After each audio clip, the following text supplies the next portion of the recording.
Hello everyone, welcome to Everest coaching point. రీసెంట్గా live mock test 7 జరిగింది.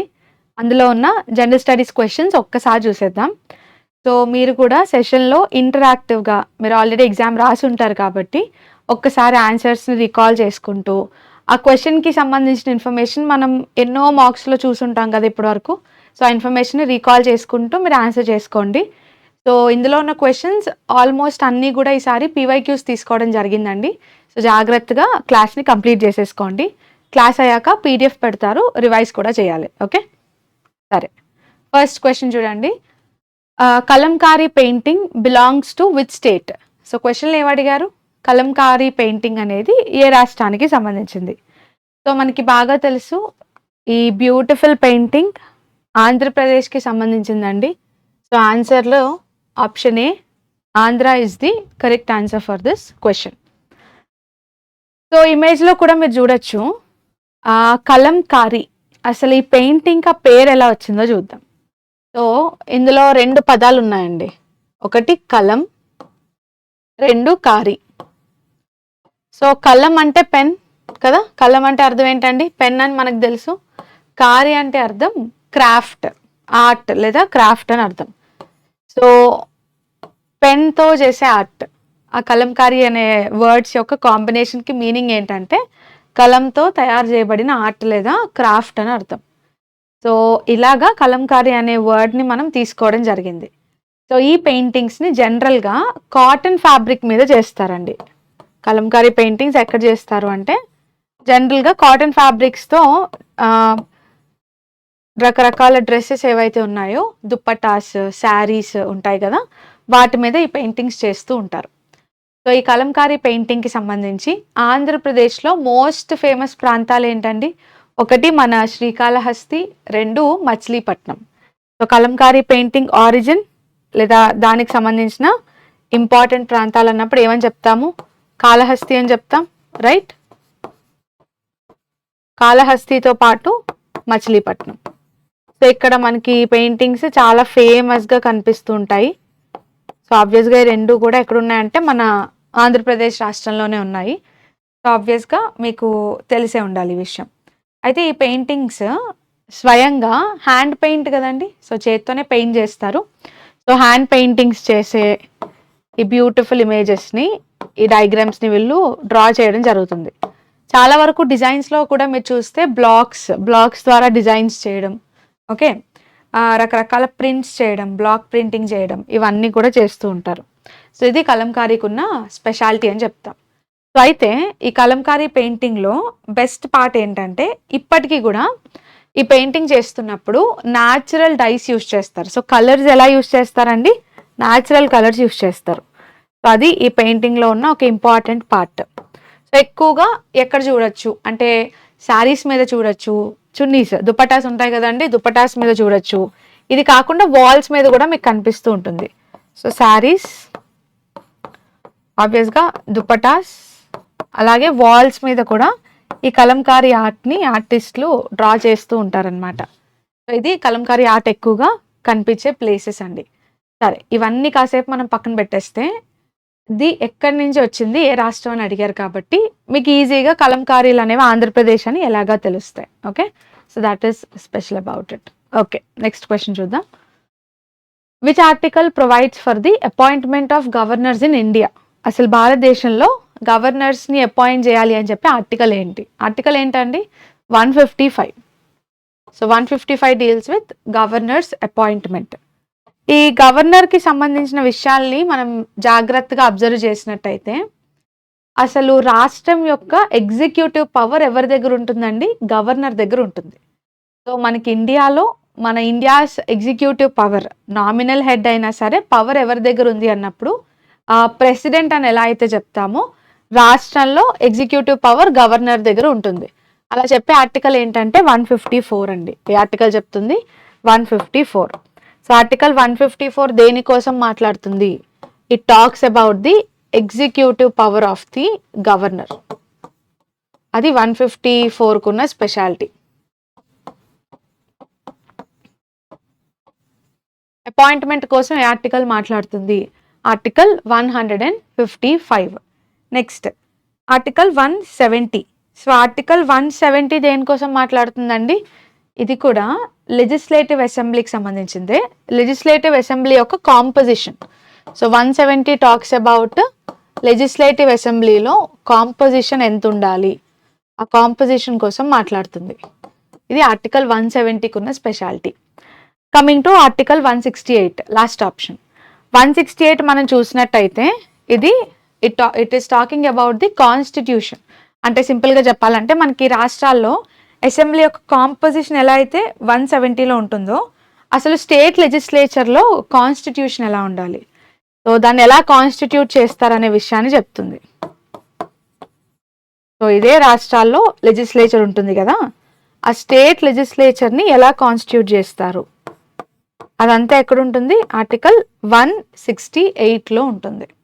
So ఇక్కడ ఇచ్చిన 4 ఆర్టికల్స్ కూడా రాష్ట్రాలకి సంబంధించినవే.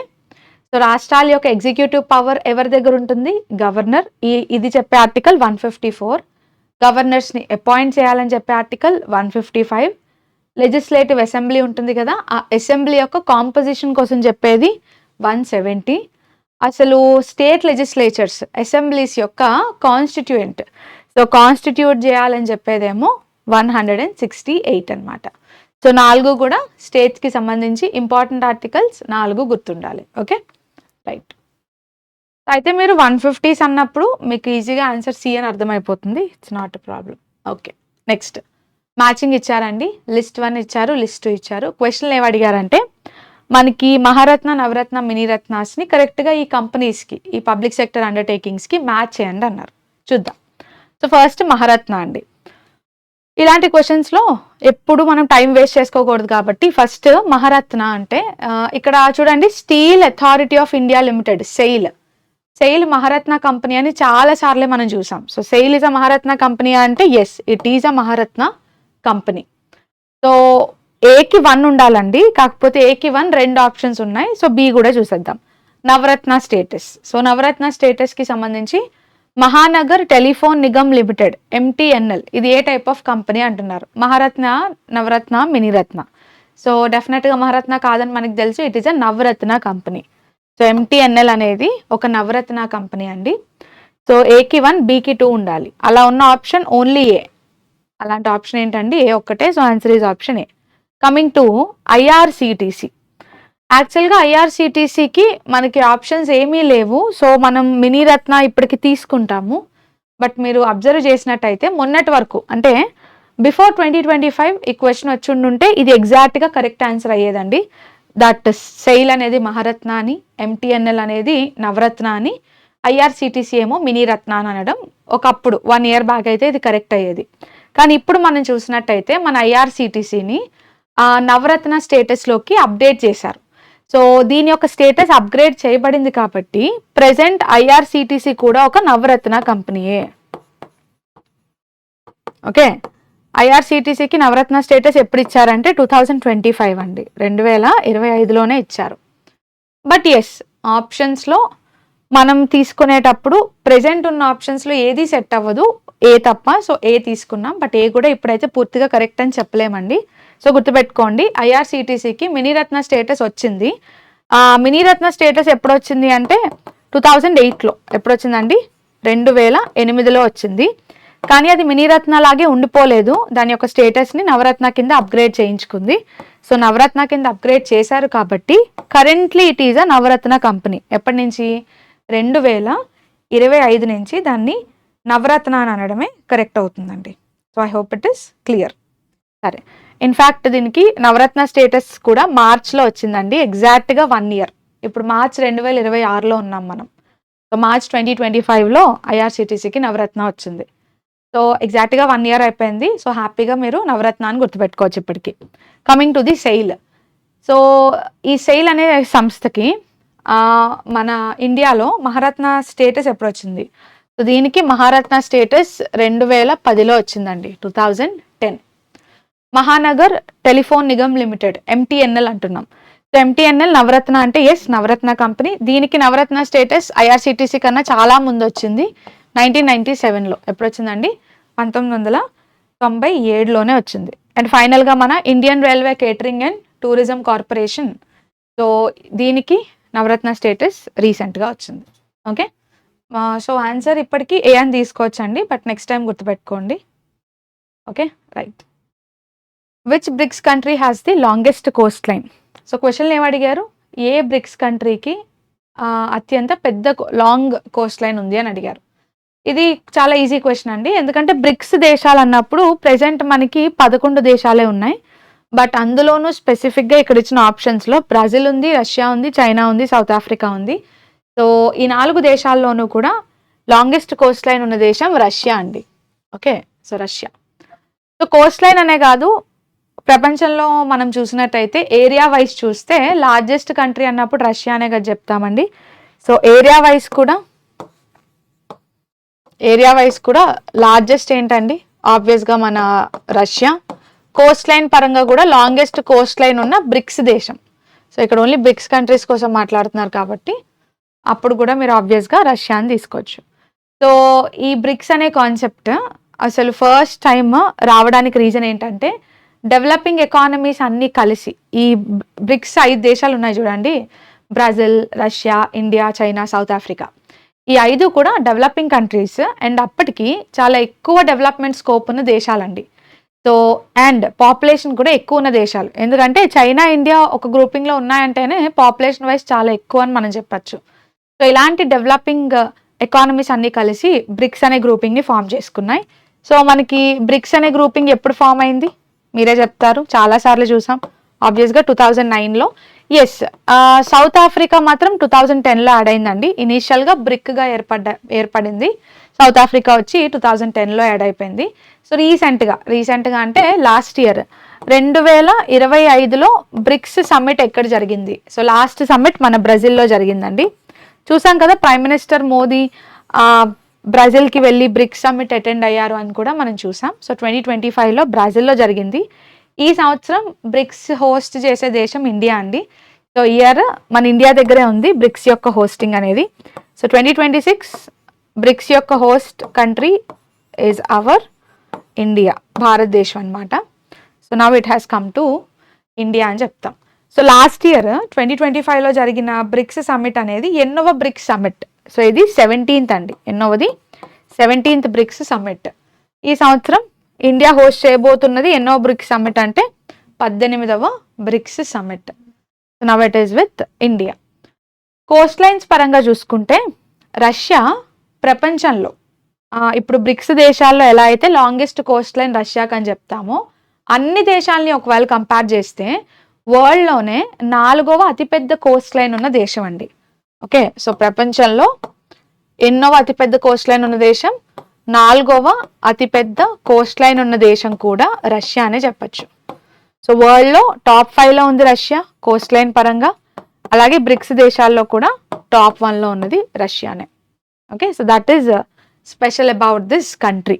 సరే, బ్రిక్స్ దేశాల్లో కోస్ట్ లైన్ కోసం ఎలాగా చూసాము, బట్ ఒక్కసారి ఓవరాల్గా టాప్ 5 కోస్ట్ లైన్ ఉన్న దేశాలు చూడండి. సో మ్యాప్లో మీరు చూస్తే highest amount of Coast line, ప్రపంచంలోనే అతిపెద్ద కోస్ట్ లైన్ ఉన్న దేశం కెనడా అండి. ఏ దేశానికి ఉంది? కెనడాకు ఉంది. సో కెనడా తర్వాత ఇక్కడ చూడండి నార్వే. సో నార్వే కూడా అతిపెద్ద కోస్ట్ లైన్ ఉన్న దేశం అని చెప్తాం. సో నార్వే కూడా మంచి కోస్ట్ లైన్ ఉంది. టాప్ 3, సో 3rd పొజిషన్లో ఉన్నది మన ఇండోనేషియా అండి. ఓకే, సో ఇక్కడ మీరు చూడొచ్చు ఇండోనేషియా 3rd పొజిషన్లో ఉంది కోస్ట్ లైన్ పరంగా చూసుకుంటే. ఇండోనేషియా తర్వాత అంటే Canada, Norway, Indonesia top 3 Coast lines. దాని తర్వాత రష్యా అండి, ప్రపంచంలో రష్యా 4th పొజిషన్లో. ఓకే, అండ్ టాప్ 5లో మీరు చూసినట్టయితే after Russia we can go for the Philippines part. So Philippines అనేది టాప్ 5లో ఉంది. సో ఇవి టాప్ 5 దేశాలండి. ఆబ్వియస్గా యుఎస్ కూడా మనకి 8th పొజిషన్లోకి వస్తుంది. సో యుఎస్ ఇలా చూసుకుంటే టాప్ 10లో లైక్ కోస్ట్ లైన్స్ పరంగా టాప్ 10లో ఇండియా ఉందా అంటే లేదండి. మన ఇండియా నైబర్ చైనా ఉందా అంటే ఎస్ ఉంది. సో చైనా అనేది టాప్ 10 కోస్ట్ లైన్స్లో ఒక దేశం. సో ఇక్కడ ఇచ్చిన ఆప్షన్స్లో మనకి చైనా ఉంది, ఆప్షన్స్లో సౌత్ ఆఫ్రికా ఉంది. బట్ ఇక్కడ మనం కన్సిడర్ చేయాల్సింది కాంపిటీషన్లో రష్యా అండ్ చైనానే. అలా చూసుకున్న కోస్ట్ లైన్ పరంగా చైనాతో కంపేర్ చేస్తే రష్యానే మంచి పొజిషన్లో, బెటర్ పొజిషన్లో ఉందని చెప్పచ్చు. Okay, right. ఒకసారి టాప్ 5 కంట్రీస్ మీద చూసుకుంటే సరిపోతుంది. Okay, right. Next, which sport brought India it's first individual Olympic gold? So question చాలా క్లియర్ అండి. ఇండియాకి మొట్టమొదటి ఇండివిజువల్ ఒలింపిక్స్లో ఇండివిజువల్ గోల్డ్ సంపాదించి పెట్టిన స్పోర్ట్ ఏంటి? ఆబ్వియస్గా మన షూటింగ్ కదా, రైట్. సో ఆన్సర్ ఏంటండి? Option C, shooting is the answer. మనకి 2008లో ఒలింపిక్స్ ఎక్కడ జరిగాయంటే బీజింగ్ అండి. 2008 ఒలింపిక్స్, వాటినే బీజింగ్ ఒలింపిక్స్ అంటాం. ఈ బీజింగ్లో జరిగిన ఒలింపిక్స్లో ఇండియా ఒక రికార్డ్ క్రియేట్ చేసుకుంది. అదేంటంటే అభినవ్ బింద్రా. షూటర్ ఎవరండి? మోస్ట్ ఫేమస్ కదా. సో మన అభినవ్ బింద్రా అనే షూటర్ ఫస్ట్ టైం అన్నమాట. అప్పటి వరకు చరిత్రలో ఇండియాకి గోల్డ్ మెడల్స్ లేవా అంటే లేవని కాదు, ఇండియాకి గోల్డ్ మెడల్స్ ఉన్నాయి, కానీ అవన్నీ కూడా గ్రూప్. సో టీమ్ ఈవెంట్స్లో ఇండియాకి గోల్డ్ మెడల్స్ అయితే ఉన్నాయి, కానీ ఇండివిజువల్ ఈవెంట్స్లో ఇండియాకి గోల్డ్ మెడల్ రావడం అదే ఫస్ట్ టైం అండి. అది ఎప్పుడు జరిగింది అంటే 2008 బీజింగ్ ఒలింపిక్స్లో. ఎవరు సంపాదించి పెట్టారు అంటే మన షూటర్ అయిన అభినవ్ బింద్రా గారు ఈ మెడల్ని తీసుకొచ్చారనమాట. So that is why he is very special for our country.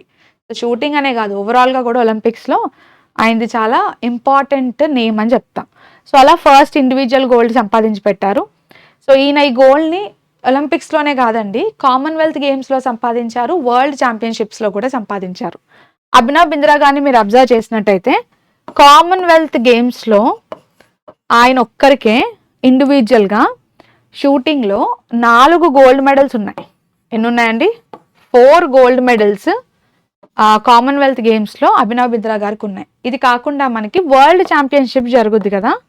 So ఈ వరల్డ్ ఛాంపియన్షిప్స్లో అభినవ్ బింద్రా గారికి ఒక గోల్డ్ మెడల్ ఉంది, 1 గోల్డ్ మెడల్ ఉంది. సో ఒలింపిక్స్లో ఒక ఇండివిజువల్ గోల్డ్, కామన్వెల్త్ గేమ్స్లో 4 గోల్డ్ మెడల్స్, అలాగే వరల్డ్ ఛాంపియన్షిప్స్లో ఒక గోల్డ్ మెడల్. ఇలాగా ఏ ఈవెంట్కి ఆ ఈవెంట్లో అభినవ్ బింద్రా గారికి షూటింగ్లో ఒక మార్క్ అండి, ఒక ముద్ర వేసేసారు ఆయన.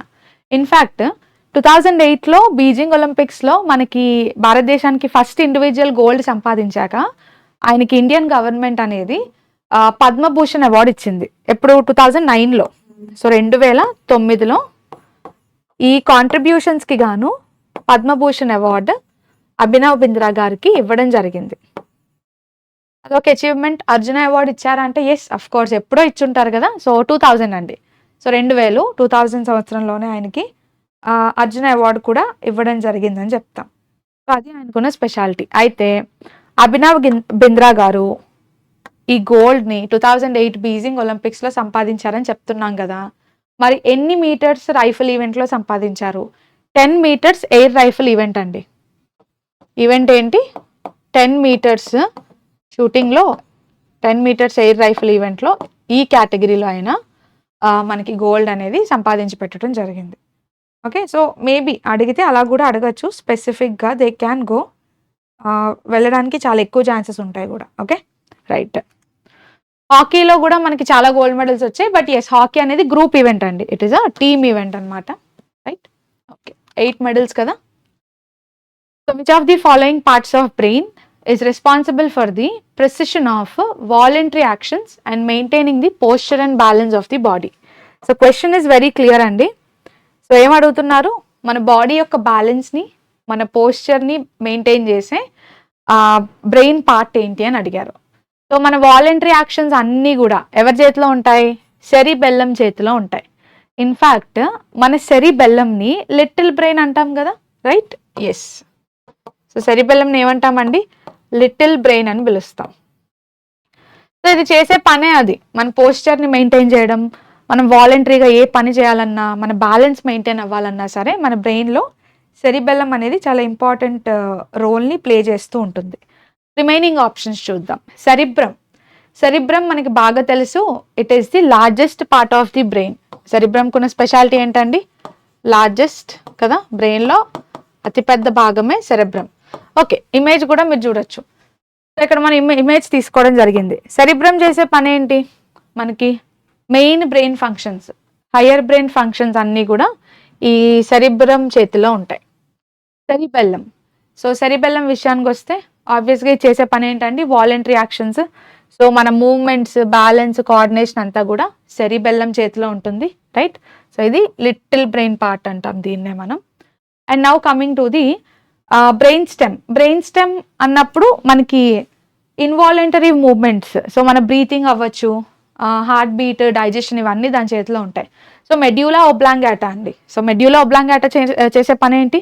సో మనం సెరిబెల్లంని ఎలా అయితే వాలంటరీ యాక్షన్స్కి మనం లింక్ చేస్తాము, ఇన్వాలంటరీ యాక్షన్స్ అన్నప్పుడు దేనికి లింక్ చేస్తాము? మెడ్యూలా ఒబ్లాంగాటాకే కదా లింక్ చేయాలి మనం. సో ఇది ఇన్వాలంటరీ యాక్షన్స్ని కంట్రోల్ చేస్తుంది.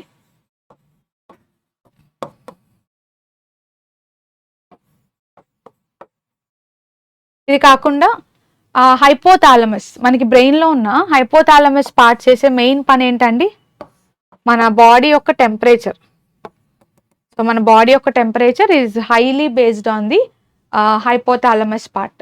నెక్స్ట్ చూడండి, this is the frontal lobe. So frontal lobe ముఖ్యంగా చేసే పని ఏంటి? మీ స్పీచ్ అవ్వచ్చు, ప్రాబ్లమ్ సాల్వింగ్ కెపాసిటీ అవ్వచ్చు, అలాగే మీరు ప్లాన్ చేసే విధానం అవ్వచ్చు, ఇవన్నీ కూడా మళ్ళీ ఫ్రంటల్ లోబ్ మీద బేస్ అయి ఉంటాయని చెప్తూ ఉంటాం. ఓకే, బట్ ఎస్ మేజర్గా అయితే మీకు సెరిబెల్లం, సెరిబ్రమ్కి డిఫరెన్స్ తెలియాలి. లార్జెస్ట్ అన్నప్పుడు సెరిబ్రమ్ వస్తుంది, హయ్యర్ ఫంక్షన్స్ చేస్తుంది. లిటిల్ బ్రెయిన్ అన్నప్పుడు సెరిబెల్లం వస్తుంది, వాలంటరీ ఫంక్షన్స్ ఇవన్నీ చేస్తుంది. సో మెడ్యులా ఒబ్లాంగాటా మీకు ఎలాగో తెలుసు, ఇన్వాలంటరీ. హైపోథాలమస్ అన్నప్పుడు ఎస్ టెంపరేచర్కి సంబంధించిన విషయాలు. సో మనకి ఇక్కడ ఉన్న అన్ని ఆప్షన్స్ క్లియర్ అండి. యాక్చువల్గా మనం చాలాసార్లే మీరు బయాలజీ క్లాసెస్లో కూడా చూసి ఉండాలి బ్రెయిన్ ఫంక్షన్స్ అన్నప్పుడు. మళ్ళీ ఒక్కసారి మీరు క్లాస్ అయ్యాక ఇమేజ్ని జాగ్రత్తగా గుర్తుపెట్టుకోవాలి. Okay, right. Which program was launch to make India global leader in digital technology? So ఇండియాని ప్రపంచంలోనే సో డిజిటల్ టెక్నాలజీ రంగంలో ఒక లీడర్గా తయారు చేయడానికి తీసుకొచ్చిన ప్రోగ్రామ్ ఏంటి? ప్రోగ్రామ్ ఏంటండి? ఆబ్వియస్గా డిజిటల్ ఇండియా. సో పేరులోనే ఉంది కదా. ఆన్సర్ ఏంటి? Option B, digital India. So digital India అనే ప్రోగ్రామ్ని భారతదేశం ఎప్పుడు తీసుకొచ్చింది? 2015 అండి, 2015లో తీసుకొచ్చింది. తీసుకురావడానికి మెయిన్ రీజన్ ఏంటంటే మన ఇండియాలో అందరికీ కూడా డిజిటల్ అడాప్టబిలిటీ పెంచాలి అంటే ఫస్ట్ డిజిటల్ విషయాలపై అవేర్నెస్ క్రియేట్ చేయాలి. సో డిజిటల్గా ఇండియాని ఎంపవర్ చేయాలి. సో డిజిటల్గా ఎంపవర్ చేయాలంటే కావాల్సింది ఏంటి? ఫస్ట్ డిజిటల్ లిటరసీ కావాలి. అవేర్నెస్ ఎప్పుడు వస్తుంది? డిజిటల్ లిటరసీ చేసినప్పుడు. బట్ మీరు డిజిటల్గా ట్రైన్ చేయాలన్నా, అవగాహన తీసుకురావాలన్నా ఫస్ట్ కావాల్సింది ఏంటంటే డిజిటల్ ఇన్ఫ్రాస్ట్రక్చర్. ఏం కావాలండి? డిజిటల్ ఇన్ఫ్రాస్ట్రక్చర్ కావాలి. డిజిటల్ ఇన్ఫ్రాస్ట్రక్చర్ కావాలంటే మీరు బెస్ట్గా చేసేది ఏంటంటే ఇంటర్నెట్ ప్రొవైడ్ చేయడం. సో డిజిటల్ ఇన్ఫ్రాస్ట్రక్చర్ని డెవలప్ చేసే క్రమంలో as a part of digital India one of the main objectives ఏంటంటే ప్రజలందరికీ కూడా మంచి హై స్పీడ్ ఇంటర్నెట్ కనెక్టివిటీ ఇవ్వాలి. సో ఇంటర్నెట్ కనెక్టివిటీ ఇవ్వడం అనేది ఇందులో మోస్ట్ ఇంపార్టెంట్ పార్ట్ అని చెప్తాం. సో ఇలా ఇస్తూ మనం చేసే రెగ్యులర్ వర్క్స్ అన్నిటినీ కూడా డిజిటల్లోకి ట్రాన్స్ఫార్మ్ చేయగలగాలి. సో డిజిటల్గా ట్రాన్స్ఫార్మ్ చేయగలగాలి అంటే మనం చేయగలిగే థింగ్స్, ఇది ఒక అంబ్రెల్లా స్కీమ్గా పెట్టుకొని దీనిలో కొన్ని డిఫరెంట్ స్కీమ్స్ తీసుకురావడం. అందులో వన్ ఆఫ్ ది ఫేమస్ స్కీమే భారత్ నెట్ కదా. సో ఇంటర్నెట్ కనెక్టివిటీ అన్నప్పుడు మనకి భారత్ నెట్ ప్రొవైడ్ చేశారు. ముఖ్యంగా విలేజెస్లోకి ఈ భారత్ నెట్ అనేది బాగా వెళ్ళింది. సో భారత్ నెట్ ప్రొవైడ్ చేయడం, అలాగే డిజీ లాకర్ ఉంది కదా, మన ఫిజికల్ ఫామ్లో ఉన్నవన్నిటిని కూడా డిజిటల్గా స్టోర్ చేసుకోవచ్చు. సో భారత్ నెట్తో పాటు DigiLocker. So DigiLocker అనే స్కీమ్ కూడా ఇందులో భాగం, అంటే డిజిటల్ ఇండియా అనే స్కీమ్లో భాగం. సో అందుకనే డిజిటల్ ఇండియాని అంబ్రెల్లా స్కీమ్ అంటామండి. ఏమనొచ్చు? It can be called as an umbrella scheme అనమాట. సో అది మన డిజిటల్ ఇండియాకు ఉన్న స్పెషాలిటీ. అండ్ ఎస్, ఇండియాని ఒక డిజిటల్లీ ఎంపవర్డ్ ఎకానమీగా చేయాలి అంటే ఇంటర్నెట్ కనెక్టివిటీ నుంచి ఇన్ఫ్రాస్ట్రక్చర్ వరకు, భారత్ నెట్ నుంచి డిజీ లాకర్ వరకు ఇలాంటి రకరకాల స్కీమ్స్ని దానిలో భాగంగా తీసుకురావాలి. సో డిజిటల్ ఇండియాకు ఉన్న ప్రత్యేకతను మీరు చూసారు అంటే ఇది ఎస్పెషల్లీ మనకి ఈ 2015లో స్టార్ట్ చేశారు. With in a span of 10 years ఎంత డిజిటలైజ్ చేయబడుతుంది అంటే ఇప్పుడు మనం చేసే ఆల్మోస్ట్ అన్ని పేమెంట్స్ కూడా డిజిటల్గానే చేస్తున్నాం. సో ఇది డిజిటల్ ఇండియా ఒక రిజల్ట్. ఎస్పెషలీ కోవిడ్ నుంచి ఇది ఇంకా స్పీడప్ అయిపోయిందని కూడా మనం చెప్పచ్చు. Okay, so that is special about this scheme. సరే, మరి ఇవన్నీ చూస్తున్నప్పుడు స్కీమ్ కాబట్టి ఆటోమేటిక్గా మీరు చూడాల్సింది ఏంటి అంటే మినిస్ట్రీ, మనం అలవాటు చేసేసుకోవాలి అది. సో డిజిటల్ ఇండియా, సో ఆబ్వియస్గా మినిస్ట్రీ ఏమవుతుంది అంటే ministry of electronics and information technology. ఏ మినిస్ట్రీ కిందకు వస్తుందండి? MeitY.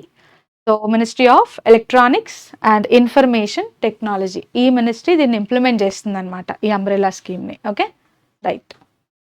So coming to remaining options, yes remaining options కూడా చాలా ఇంపార్టెంట్. అండ్ ఈ స్కీమ్స్ ఇవన్నీ మనం ఆల్రెడీ మన స్కీమ్స్ క్లాసెస్లో కవర్ చేసుకున్నామండి. ఇంకా మీలో ఎవరైనా స్కీమ్స్ కంప్లీట్ చేసుకోకపోతే మీరు ఫస్ట్ చేయాల్సిన పని ఏంటంటే స్కీమ్స్ కంప్లీట్ చేసేయడం, అసలు స్కిప్ చేయడానికే లేదు. ఫస్ట్ ఆ ఇంపార్టెంట్ స్కీమ్స్ అన్నీ మీరు కవర్ చేసేసుకుంటే మీ కెపాసిటీ బట్టి మీరు ఇంకా డీప్గా స్కీమ్స్ని ఇంప్రూవ్ చేసుకుంటూ వెళ్ళొచ్చు కరెంట్ అఫైర్స్లో. ఓకే, సరే. Make in India. So make in India అనే స్కీమ్ ఎప్పుడు తీసుకొచ్చారు? 2014 కదండి, 2014లోనే తీసుకొచ్చారు. Skill India mission, so skill India 2015లో తీసుకొచ్చారు. ఎస్, 2015. స్టార్టప్ ఇండియా, స్టార్టప్స్ కోసం ఇది ఎప్పుడు తీసుకొచ్చారు? 2016లో తీసుకొచ్చారు. 4కి 4 కూడా చాలా ఇంపార్టెంట్ అండి. లాస్ట్ 10 yearsలో జరిగిన మోస్ట్ ఇంపార్టెంట్ స్కీమ్స్ అని చెప్తాం వీటిని మనం. Okay, right.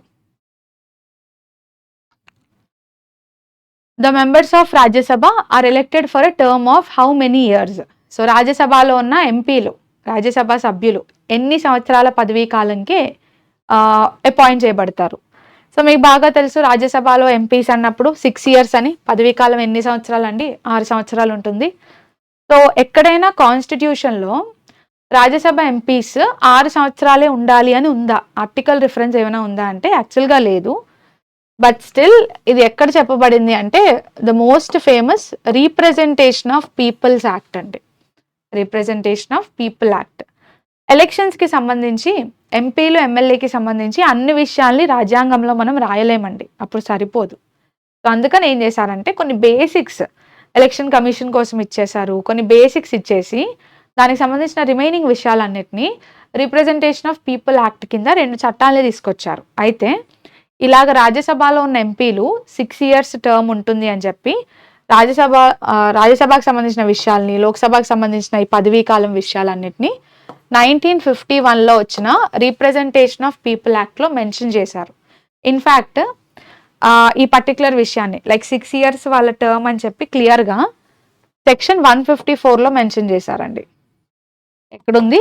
సెక్షన్ 154లో మెన్షన్ చేయబడి ఉంటుంది. సరే, రాజ్యసభ ఎంపీస్కి అయితే పదవీ కాలం ఉంటుంది కానీ రాజ్యసభకు ఉండదు కదా. ఎందుకు అంటే రాజ్యసభ అనేది ఒక permanent house. So council of states అంటాము. Rajya Sabha is also known as council of states. So council of states అనేది ఒక పర్మనెంట్ హౌస్ అండి. పర్మనెంట్ హౌస్ అంటే అర్థం ఏంటి? లోక్సభ లాగా డిజాల్వ్ చేయలేం. లోక్సభ అయితే ప్రతిసారి ఎలక్షన్స్ అప్పుడు డిజాల్వ్ చేసేస్తాం, కానీ రాజ్యసభని మనం డిజాల్వ్ చేయం. సో డిజాల్వ్ చేయట్లేదు అంటేనే దాని అర్థం అది పర్మనెంట్ నేచర్ ఉండే హౌస్ అని అర్థం. హౌస్ అయితే పర్మనెంటే. అయితే ఇది పర్మనెంట్ హౌస్ అని కాన్స్టిట్యూషన్లో ఉందా అంటే ఎస్ ఉందండి. ఆర్టికల్ రిఫరెన్స్ ఏంటి దానికి? ఆర్టికల్ 83 కదా. According to article 83 Rajya Sabha is permanent house అని చెప్తూ ఉంటాం. మరి ఇందులో ఉన్న పీపుల్ ఎవరైతే ఉన్నారో వీళ్ళు వాళ్ళకి ఇండివిజువల్ టర్మ్ అయితే 6 years అండి. 6 years కంప్లీట్ చేసుకోవాలి. బట్ ఇందులో ఉన్న సభ్యులు ప్రతి 2 yearsకి రిటైర్ అవుతారు. అంటే రాజ్యసభలో టోటల్ స్ట్రెంత్ ఏదైతే ఉందో ఈ టోటల్ స్ట్రెంత్లో కనీసం 1/3 ఆఫ్ ది స్ట్రెంత్ ఎవ్రీ 2 yearsకి, ప్రతి 2 ఏళ్ళకి రిటైర్ అవుతూ వస్తారు.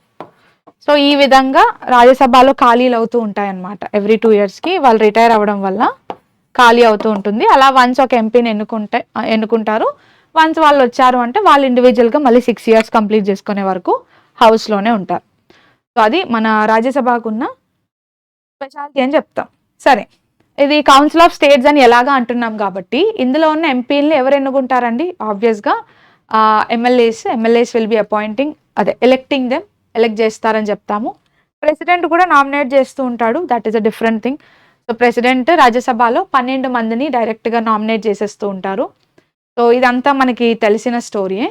అయితే రాజ్యసభలో ఎంపీస్ని ఎన్నుకునేటప్పుడు, ఎలెక్ట్ చేసేటప్పుడు ఏ టైప్ ఆఫ్ సిస్టమ్ ఫాలో అవుతారు? ప్రపోర్షనల్ రీప్రజెంటేషన్ అండి. సిస్టమ్ ఏంటి రాజ్యసభలో ఫాలో అయ్యేది? proportional representation by single transferable vote system. మన ప్రెసిడెన్షియల్ ఎలక్షన్స్కి వైస్ ప్రెసిడెన్షియల్ ఎలక్షన్స్కి ఈ సిస్టమ్నే కదా ఫాలో చేస్తున్నాము. సేమ్ రాజ్యసభలో కూడా ఎంపీస్ని ఎన్నుకునేటప్పుడు ఈ సిస్టమ్ ఫాలో చేయడం జరుగుతుంది. ఇది రాజ్యసభకున్న speciality. Okay, but question basic అయితే మాత్రం very simple. 6 years. In which year was the special economic zone policy launched? So SEZ అంటామండి. స్పెషల్ ఎకనామిక్ జోన్స్ ఇండియాలో ఈ మ్యానుఫ్యాక్చరింగ్ కేపబిలిటీస్ని బాగా పెంచడం కోసం అండ్ ఓవరాల్గా ఎక్స్పోర్ట్స్ని బాగా ఇంప్రూవ్ చేయడం కోసం ఇండియాలోనే ఒక పర్టిక్యులర్ ఏరియాని డెడికేటెడ్గా ఈ పర్పస్కి ఇచ్చేస్తే బాగుంటుంది కదా అని చెప్పి స్పెషల్ ఎకనామిక్ జోన్ అనే పాలసీని తీసుకొచ్చామండి. యాక్చువల్గా ఈ సెజ్ అనే పాలసీ ఇండియా చైనా నుంచి ఇన్స్పైర్ అయ్యి తీసుకొచ్చింది. ఇండియా ఎక్కడి నుంచి ఇన్స్పిరేషన్ తీసుకుంది? చైనా నుంచి ఇన్స్పిరేషన్ తీసుకోవడం జరిగింది. సో ఈ సెజ్ని లాంచ్ ఇయర్ అడిగారు. సో లాంచ్ కాబట్టి 2000 లాంచ్ ఎప్పుడండి? 2000లో దీన్ని లాంచ్ చేయడం జరిగింది. సో 2000లో దీన్ని లాంచ్ చేసినప్పుడు దీనికి వచ్చే అడ్వాంటేజ్ ఏంటి అంటే, స్పెషల్ ఎకనామిక్ జోన్లో ఉన్న ఇండస్ట్రీస్కి వచ్చే అడ్వాంటేజ్ ఏంటంటే, ఫస్ట్ వీటి మీద డ్యూటీస్ ఏవైతే వీళ్ళు కూడా కొన్ని ఇంపోర్ట్స్ చేసుకుంటారు కదా, ఆ ఇంపోర్ట్స్ చేసుకునేటప్పుడు డ్యూటీస్ వేయరు.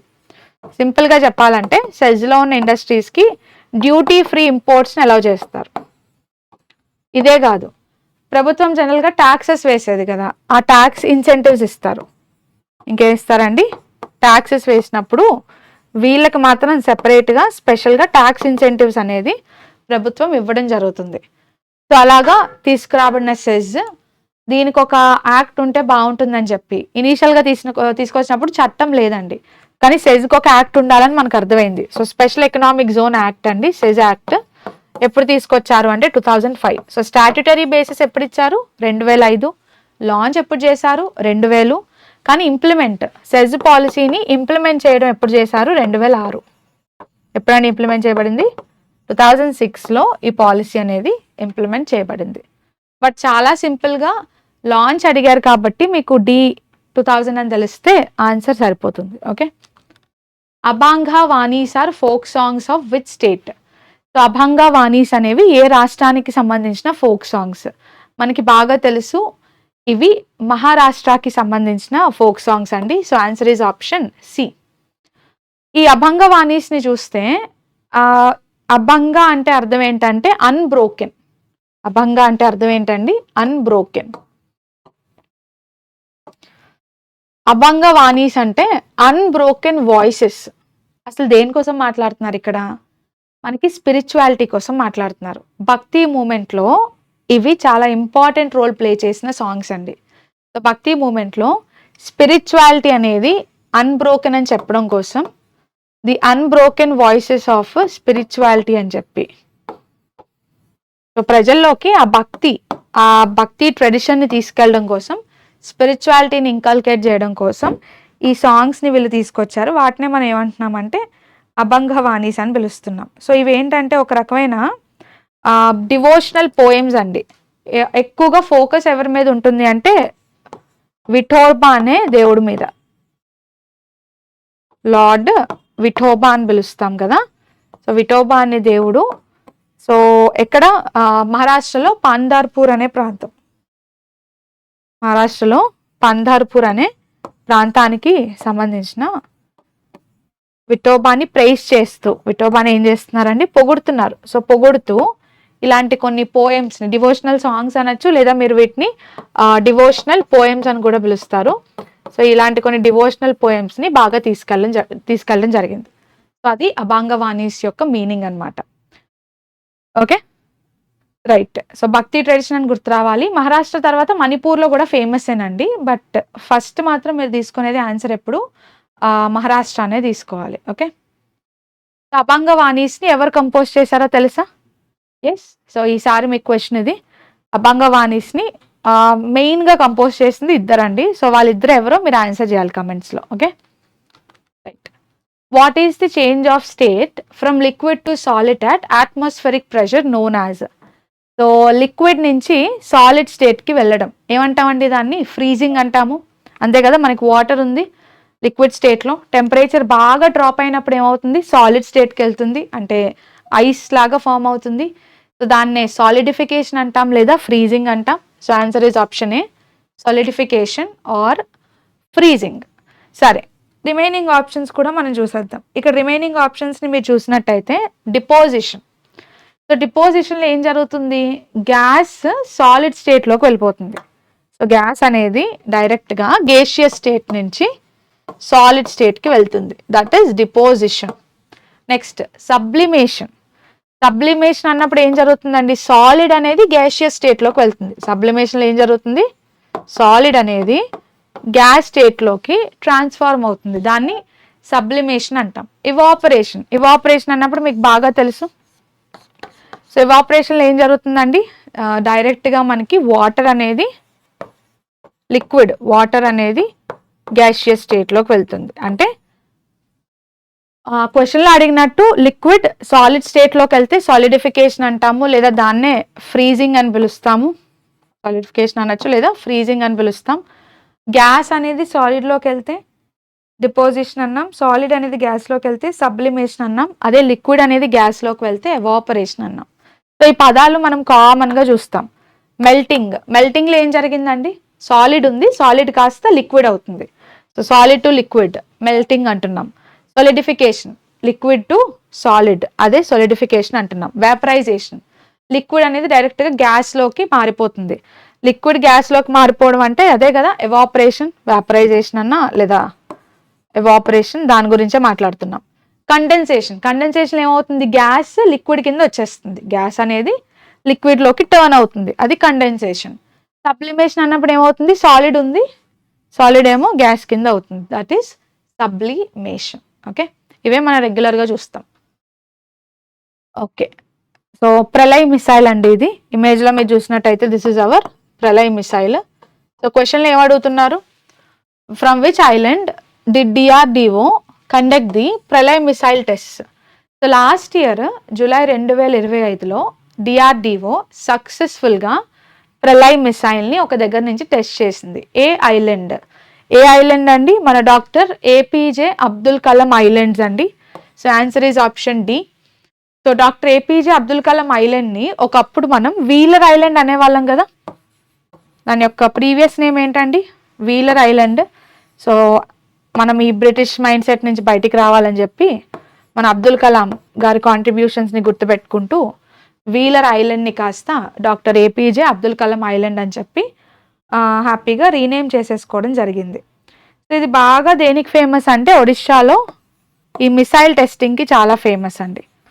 ఎక్కడుంది wheeler island, APJ Abdul Kalam island ఆబ్వియస్గా ఒడిషాలో లొకేట్ అయి ఉంది ఇది. It is very very famous for the testing. So regular testing అనేది DRDO ఇక్కడ చేస్తూ ఉంటుందని చెప్తాము. సో పర్టికులర్గా ఎక్కడ జరుగుతుంది అంటే చాందీపూర్ అనే ప్రాంతం. ఎక్కడండి, చాందీపూర్ అనే ప్రాంతం దగ్గర జరుగుతూ ఉంటుంది అనమాట. Coming to the recent missile, Pralay missile విషయానికి వస్తే మనం ఈ ప్రళయ్ మిసైల్ని మనం అబ్జర్వ్ చేస్తే ఇది ఒక క్వాజీ బాలిస్టిక్ మిసైల్ అండి. It is a quasi ballistic missile ఇది. ఓకే, ఈ ప్రళయ్ మిసైల్కి ఉన్న ఇంపార్టెంట్ పార్ట్ ఏంటంటే దీని రేంజ్ ఒక 500 కిలోమీటర్స్ వరకు వెళ్ళగలదు. మిసైల్ యొక్క రేంజ్ ఏంటండి, దాదాపు 500 కిలోమీటర్ల వరకు కూడా ఈ మిసైల్ అనేది దాని యొక్క టార్గెట్స్ని హిట్ చేయగలదని చెప్తాం. సో అది దీనికి ఉన్న ఒక కెపాసిటీ అండి. Okay, next coming to the type of missile. అంటే ఇది ఏ టైప్ అంటే surface to surface. A type అండి ఇది, మనకి సర్ఫేస్ టు ఎయిర్ ఉంటుంది, సర్ఫేస్ టు సర్ఫేస్ ఉంటుంది. ఇదేమో సర్ఫేస్ టు సర్ఫేస్ మిసైల్ అండి. అది మన ప్రళయ్ మిసైల్కి ఉన్న ఫీచర్స్ అని చెప్తాం. సరే, coming to the island part, Wheeler island విషయానికి వచ్చినట్టయితే ఇక్కడ DRDO టెస్టింగ్ చేస్తుందని చూసాం. So DRDO defence research and development organization అనే సంస్థ. సో ఇది మన డిఫెన్స్ ఎక్విప్మెంట్ని తయారు చేస్తూ రీసెర్చ్ చేస్తూ ఎక్విప్మెంట్కి సంబంధించిన మోస్ట్ ఇంపార్టెంట్ రోల్ ఇండియాలో ప్లే చేస్తుంది. మరి DRDOని ఎప్పుడు ఎస్టాబ్లిష్ చేశామండి, 1958 కదా, 1958లో ఎస్టాబ్లిష్ చేశాము. DRDO హెడ్ క్వార్టర్స్ ఎక్కడుంది, ఢిల్లీ. ఎక్కడ లొకేట్ అయి ఉందండి, it is located in the New Delhi అని చెప్తాం. Okay, consider the following characteristics about soil and agriculture. Soil and అగ్రికల్చర్కి సంబంధించి కొన్ని ఫీచర్స్ ఇచ్చారు, కరెక్ట్ ఫీచర్స్ అడిగారు. First statement, high moisture retaining capacity often developing deep cracks during dry hot weather. కరెక్టా కాదా? Okay. So high moisture retaining capacity, ఎక్కువ మాయిశ్చర్ని absorb చేసి retain చేయగలిగే కెపాసిటీ ఉన్న సాయిల్స్ అనేవి వెదర్ బాగా డ్రై అయిపోయినప్పుడు, బాగా వేడిగా డ్రైగా వెదర్ ఉన్నప్పుడు క్రాక్స్ని డెవలప్ చేసుకుంటాయి అంటున్నారు. కరెక్టా? ఎస్ అండి. ఏ సాయిల్కి అయితే అబ్జార్ప్షన్ అండ్ రిటెన్షన్ కెపాసిటీ ఎక్కువ ఉంటుందో, వాటర్ని ఎక్కువ తీసుకుంటుందో, బాగా డ్రై వెదర్ వచ్చినప్పుడు మొత్తం వాటర్ని లూజ్ అయిపోయినప్పుడు పెద్ద పెద్దగా క్రాక్స్ ఏర్పడతాయి. సో ఈ క్రాక్స్ ఏర్పడడం మనం ఫ్రీక్వెంట్గా ఈ ఫీచర్ ఏ సాయిల్లో చూస్తాము అంటే బ్లాక్ సాయిల్లో చూస్తామండి. సో కరెక్టే, యాక్చువల్లీ ఈ స్టేట్మెంట్ ఎగ్జాక్ట్గా బ్లాక్ సాయిల్ కోసం మాట్లాడుతుంది. బ్లాక్ సాయిల్కి ఉన్న ఇంకొక పేరు ఏంటండి? రీగూర్ సాయిల్ కదా, it's also known as regur soil. సరే, సో బ్లాక్ సాయిల్ కోసం మాట్లాడుతున్నామని అర్థమైంది. ఇప్పుడు సెకండ్ స్టేట్మెంట్ చూడండి మీరు. సెకండ్ స్టేట్మెంట్లో మనకి ఏమి ఇచ్చారంటే it is ideal for tea and apple cultivation due to high fertility and cold climate preference. ఇది కరెక్టా? కాదు. బ్లాక్ సాయిల్ దేనికి బాగా సూటబుల్ అండి? కాటన్ అంటాం కదా. ఫస్ట్ అయితే బ్లాక్ సాయిల్ అన్న వెంటనే మనకు గుర్తొచ్చేది కాటన్ గుర్తొస్తుంది. కాటన్ తర్వాత షుగర్ కేన్ బాగానే పండుతుందండి. షుగర్ కేన్ అవ్వచ్చు, పల్సెస్ వరకు కూడా బాగానే పనిచేస్తుంది. కొన్నిసార్లు వీట్ వరకు బాగా పండుద్ది. కానీ టీ అండ్ యాపిల్ కల్టివేషన్ చేయాలంటే ఫస్ట్ మనకి హిల్లీ ఏరియాస్ అయి ఉండాలి. హిల్లీ ఏరియాస్కి సంబంధించిన సాయిల్ అయితే బాగా సెట్ అవుతుంది. So cold climate preference, hilly areas అన్నప్పుడు అక్కడ సాయిల్ టైప్ అనేది మారిపోతుంది, బ్లాక్ సాయిల్ కాదు. సో బ్లాక్ సాయిల్లో tea and apple cultivation it is not suitable అండి. Cotton, sugar cane, wheat, pulses అయితేనే సూటబుల్. సో సెకండ్ స్టేట్మెంట్ అయితే తప్పండి, it is very clear. Black soil ఎందులో బాగా రిచ్? సో బ్లాక్ సాయిల్ ఏంటంటే మనకి ఐరన్, మగ్నీషియా లాంటి న్యూట్రియంట్స్లో చాలా రిచ్ అనమాట. సో ఎస్, అల్యూమినియం, మగ్నీషియా, ఐరన్లో it is very rich in lime also. Phosphoric contents తక్కువ అంటే ఎస్ అండి, ఫాస్ఫరిక్ కాంటెంట్స్ అనేవి బ్లాక్ సాయిల్లో తక్కువ. సో ఇది బ్లాక్ సాయిల్కి సంబంధించిన ఎగ్జాక్ట్ ఫీచర్ అండ్ చాలా ఇంపార్టెంట్ ఫీచర్. ఓకే, సరే. సో లైమా అంటే ఈ 4 లైమ్, ఐరన్, మగ్నీషియా, అల్యూమినా ఎగ్జాక్ట్గా బ్లాక్ సాయిల్లో ఉండేవి. పూర్ ఇన్ ఫాస్ఫరిక్ కాంటెంట్ అంటాం, ఇది కూడా బ్లాక్ సాయిల్ యొక్క ఫీచరే. సో ఎలా చూసుకున్నా 1 and 3 కరెక్ట్ అండి. ఆన్సర్ ఏంటి? Option B 1 and 3. సో క్వశ్చన్లో కూడా మీరు చూడండి, ఎప్పుడైతే ఇది డ్రై అయిపోయిందో ఇలా క్రాక్స్ డెవలప్ చేసేసుకుంటుంది. ఈ ఏరియాస్లో మొత్తము ఇలాగ క్రాక్స్ అనేవి డెవలప్ చేసేసుకుంటుంది. ఇదే దీనికి ఉన్న నేచర్.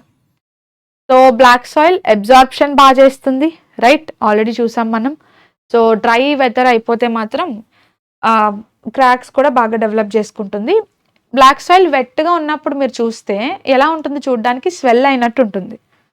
సాయిల్ యొక్క నేచర్ ఎలా చేంజ్ అవుతూ ఉంటుందంటే ఎప్పుడైతే బ్లాక్ సాయిల్ బాగా వెట్ ఉంటుందో బ్లాక్ సాయిల్లో మీరు స్వెల్లింగ్ చూస్తారు. ఎప్పుడైతే బాగా డ్రై సీజన్ వస్తుందో అలాంటి టైంలో due to the lack of water లేకపోవడం వల్ల క్రాకింగ్ చూస్తారు. సాయిల్లో ఏం చూస్తారండి? క్రాకింగ్ చూస్తారు.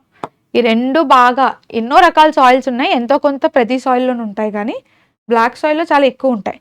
ఇలాగా జరగడానికి మెయిన్ రీజన్ ఏంటంటే బ్లాక్ సాయిల్ అనేది లావా ఆరిజిన్ అండి. ఇన్ఫ్యాక్ట్ మనకి ఫాస్ఫరిక్ కంటెంట్ తక్కువ ఉండడానికి రీజన్ కూడా ఏంటంటే ఇది లావా ఆరిజిన్ ద్వారా వాల్కనిక్ ఎరప్షన్స్ వల్ల ఏర్పడిన సాయిల్. సో ఇందులో ఫాస్ఫరిక్ కంటెంట్ ఉండడాన్ని ఈ లావా యొక్క నేచర్ అనేది డిజేబుల్ చేస్తుంది, అది ఉండకుండా చేస్తుంది అనమాట. Okay, right. Okay, which Sikh guru instituted the Khalsa in 1699? 1699 అండి, 17th century ఎండింగ్లో ఈ కల్సా అనే పరంపరని సిక్కిజంలో ఎవరు స్టార్ట్ చేశారు? ఎవరండి? సో ఆబ్వియస్గా ఆఖరి హ్యూమన్ సిక్ గురు అంటాము, మన గురు గోబింద్ సింగ్ గారు. ఎవరండి ఆయన? గురు గోబింద్ సింగ్. సో కల్సా కాన్సెప్ట్నే మనం 5Ks అంటాం. మన ఇంగ్లీష్లో అయితే ఎలా చెప్తామండి కల్సాని? సిక్కిజంలో ఉన్న కల్సాని 5Ks కాన్సెప్ట్ అంటాం. ఈ 5Ks కాన్సెప్ట్ని గురు గోబింద్ గారు 1699లో స్టార్ట్ చేశారు. సో ఈయన ఎన్నో సిక్ గురు అండి? 10వ సిక్ గురువు కదా, 10th సిక్ గురు అని చెప్తాము. అండ్ ఈయనకున్న స్పెషాలిటీ ఏంటంటే last and only human Sikh guru. Last అలాగే లేదా హ్యూమన్ సిక్ గురూస్లో is the last human Sikh guru అని కూడా మనం చెప్తూ ఉంటాం. సో ఈయన ఏం చేశారంటే సిక్కిజంలో ఒక రకమైన స్పిరిచువల్ యూనిటీని అలాగే వారియర్ నేచర్ని డెవలప్ చేయడం కోసం ఈ 5Ks అనే కాన్సెప్ట్ని తీసుకొచ్చారు. సో ఈ 5Ks అనే కాన్సెప్ట్లో మనం చూసినట్టయితే మీరు 6ని ఎప్పుడు చూస్తూ ఉంటారు కదా, వాళ్ళకి కన్సిస్టెంట్గా ఎప్పుడు మీరు 6ని అబ్జర్వ్ చేసినా సరే ఒక 5 థింగ్స్ని వాళ్ళు ఎప్పుడు క్యారీ చేస్తారు. సో వాళ్ళలో ఉన్న వారియర్ నేచర్ని అండ్ మంచి హ్యుమానిటీ నేచర్ని రెండింటిని బ్యాలెన్స్ చేయడం కోసం ఈ కల్సా అనే దాన్ని ఆయన తీసుకొచ్చారని చెప్తాం. సో వాళ్ళు క్యారీ చేసే 5 థింగ్స్ని మీరు చూడండి, వాళ్ళ దగ్గర ఎప్పుడు ఒక కోంబ్ ఉంటుంది అండ్ వాళ్ళ హెయిర్స్ని కూడా అసలు కట్ చేయరు. సో హెయిర్ని కట్ చేయకూడదు. అండ్ చాలా వరకు సిక్కిజంలో మనం చూస్తే వాళ్ళ చేతికి ఒక బ్రేస్లెట్ లాగా ఉంటుంది, బ్రేస్లెట్ అండ్ ఒక చిన్న నైఫ్ని క్యారీ చేస్తారు అండ్ కాటన్ గార్మెంట్స్ని కూడా వాళ్ళు యూస్ చేస్తూ ఉంటారు. సో సింపుల్గా చెప్పాలంటే 5Ks అనడానికి రీజన్ కిర్పన్ అంటే స్వాడ్ అండి. కిర్పన్ అంటే చిన్న స్వాడ్ అనమాట, ఈ కత్తి మీరు ఇమేజ్లో కూడా చూడొచ్చు.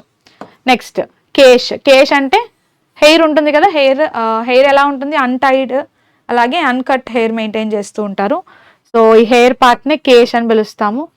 నెక్స్ట్ కంగా అంటే దువ్వెన కదా, కంగా అంటే కోంబ్ అనమాట. ఎప్పుడు కరా అంటే మీకు చెప్పాను కదా బ్రేస్లెట్ అని, ఈ బ్రాస్లెట్ని కరా అంటాము. కరాని ఎప్పుడు మెయింటైన్ చేస్తారు. కచేరా అనేవి కాటన్ అండి, కాటన్ అండర్ గార్మెంట్స్ అనమాట యాక్చువల్గా అయితే. సో కచేరా ఈ 5 ఎప్పుడు మెయింటైన్ చేస్తే దాన్నే కల్సా లేదా 5Ks కాన్సెప్ట్ అని పిలుస్తాం. సరే, రిమైనింగ్ ఆప్షన్స్ గురునానక్. సో ఇక్కడ ఉన్న వాళ్ళందరూ కూడా మనకి ఇంపార్టెంట్ సిక్ గురూసేనండి. ఆబ్వియస్గా మొట్టమొదటి సిక్ గురు అంటాము గురునానక్ గారిని. ఈజ్ ది ఫస్ట్ సిక్ గురు గురునానక్. గురు రామ్దాస్ గారు అన్నప్పుడు 4th సిక్ గురు. ఎన్నో సిక్ గురు అండి ఆయన? 4వ సిక్ గురు. తేజ్ బహదూర్ గారు, గురు తేజ్ బహదూర్ గారు 9th Sikh guru. Is the 9th Sikh guru. Okay, right. Which gharana is known for its khayal gayaki style? So khayal gayaki స్టైల్కి ఏ ఘరానా ఫేమస్ అని అడిగారు. It is very clear. Khayal gayaki అంటే ఏంటో చూద్దాం, బట్ దానికి ముందు ఆన్సర్ చూసేద్దాం. గ్వాలియర్ ఘరానా అండి. దేనికి? గ్వాలియర్ ఘరానాలో ఈ ఖయాల్ గాయకి స్టైల్కి చాలా ఫేమస్. అసలు what is this khayal gayaki? Okay, so khayal gayaki అంటే అర్థం ఏంటంటే సింగర్స్ మనకి రకరకాల ఘరానాల్లో పాడుతూ ఉంటారు కదా. ఒక సర్టెన్ స్కూల్ ఆఫ్ ఘరానాస్లో మీరు చూసినట్టయితే వాళ్ళు ఎగ్జాక్ట్గా ఎలా అయితే చెప్పబడ్డారో వాళ్ళు అలానే పాడాలి. టోన్లో కానీ లేదా ఓవరాల్ సింగింగ్లో కానీ ఎటువంటి ఇంప్రవైజేషన్ కానీ లేదా చేంజ్ కానీ చేయకూడదు. చాలా స్ట్రిక్ట్గా ఉంటుందన్నమాట. కానీ ఖయాల్ గాయకి ఏం చేస్తుందంటే కొన్ని బేసిక్ రూల్స్ ఇచ్చేసి ఆ బేసిక్ రూల్స్ మెయింటైన్ చేస్తూనే సింగర్స్ కావాలి అనుకుంటే ఒక కొత్త వర్షన్ని, ఇంప్రొవైజ్డ్ వర్షన్ని తీసుకురావచ్చు. అలా ఇంప్రొవైజ్డ్ సింగింగ్ని ఎంకరేజ్ చేసే స్టైల్నే ఖయాల్ గాయకి స్టైల్ అంటాం. సో దీనివల్ల మంచి అడ్వాంటేజ్ ఏంటంటే సింగర్స్ చిన్న చిన్న రూల్స్కి స్టిక్ అవుతూనే వాళ్ళ యొక్క సింగింగ్ని, వాళ్ళ యొక్క క్రియేటివిటీని యూజ్ చేస్తూ మంచి ఇంప్రొవైజ్డ్ వర్షన్స్ ఆఫ్ డిఫరెంట్ సాంగ్స్ని తీసుకురావచ్చండి. ఓకే, అది దీనికి ఉన్న స్పెషాలిటీ. సో దీనివల్ల ఏమవుతుందంటే ఒక టైప్ ఆఫ్ బ్యూటిఫుల్ సింగింగ్ అనేది బయటకు వస్తుంది. అంటే ఇమాజినేషన్ ఎప్పుడైతే మీరు యూజ్ చేస్తారో బ్యూటిఫుల్ సింగింగ్ బయటకు వస్తుంది కదా. So that is the thing అనమాట. సో ఖయాల్ అంటే అర్థం ఏంటంటే హిందీలో ఇమాజినేషన్. ఖయాల్ అంటే అర్థం ఏంటండి? ఇమాజినేషన్ పవర్ అనమాట. ఇమాజినరీ థాట్స్, ఇమాజినేషన్ని ఖయాల్ అంటూ ఉంటాం. అండ్ గాయకి అంటే వే ఆఫ్ సింగింగ్, పాడే విధానం. సో అందరూ పాడతారు బట్ అందరూ పాడే విధానం ఒకలా ఉండదు కదా. అలాగా గాయకి అంటే ఏంటంటే వే ఆఫ్ సింగింగ్ అనమాట. సో అవే పాటలు అవ్వచ్చు, అవే నోట్స్ అవ్వచ్చు, కానీ పాడే విధానంలో చేంజ్ ఉంటుంది. So that is what matters. So khayal అంటే ఇమాజినేషన్, గాయకి అంటే way of singing. So singers వాళ్ళ యొక్క క్రియేటివిటీని, ఇమాజినేషన్ పవర్ని యూజ్ చేస్తూ గ్వాలియర్ ఘరానాలో ముఖ్యంగా పాడుతున్నప్పుడు గ్వాలియర్ ఘరానా వాళ్ళు చాలా మంచి ఇంప్రవైజ్డ్ వర్షన్స్ని తీసుకొస్తూ ఉంటారండి. దాన్నే ఖయాల్ గాయకి స్టైల్ అంటాం. So it is very famous in Gwalior gharana. Gwalior ఘరానాని 2 విధాలుగా మనం కంపేర్ చేయొచ్చు. ఓల్డెస్ట్ ఘరానా, అన్నిట్లోనూ కూడా ఓల్డెస్ట్ ఘరానా ఏంటండి? గ్వాలియర్ ఘరానా. రెండోది ఏంటంటే మదర్ ఆఫ్ ఆల్ ఘరానాస్.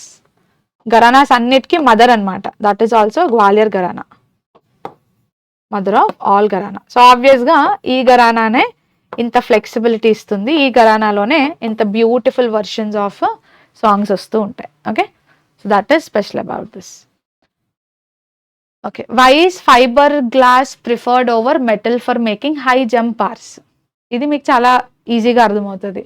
సో ఇలా హై జంప్ బార్స్లో ఎప్పుడు కూడా ప్లేయర్స్కి రిస్క్ చాలా ఎక్కువ ఉంటుంది. సో పొరపాటున వాళ్ళు పడిపోయినప్పుడు మెటల్ యూస్ చేశారనుకోండి, మెటల్ బ్రేక్ అవ్వడానికి, ముఖ్యంగా వాళ్ళకి వాళ్ళు చాలా ఘోరంగా ఇంజ్యూర్ అవ్వడానికి చాలా ఎక్కువ ఛాన్సెస్ ఉంటాయి.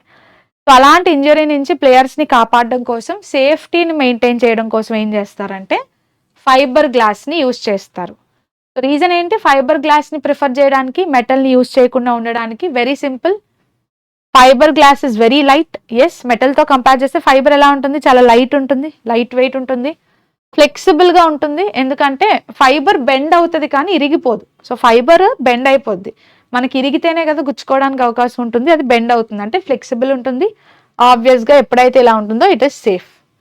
So it is safest option కాబట్టి we use this fibre glass. అయితే హై జంప్లో ఎక్కువగా మీరు అబ్జర్వ్ చేసినట్టయితే ఏ టైప్ ఆఫ్ ఫైబర్ గ్లాస్ని యూజ్ చేస్తారండి? అన్నిటికన్నా సుపీరియర్ క్వాలిటీ అయిన పల్ట్రూడెడ్ ఫైబర్ గ్లాస్ ఏం యూజ్ చేస్తాము? పల్ట్రూడెడ్ ఫైబర్ గ్లాస్ ఉంటుందండి. ఇదేంటంటే ఉన్న వాటి అన్నిట్లోనూ కూడా కొంచెం మంచి సుపీరియర్ క్వాలిటీ ఉన్నది.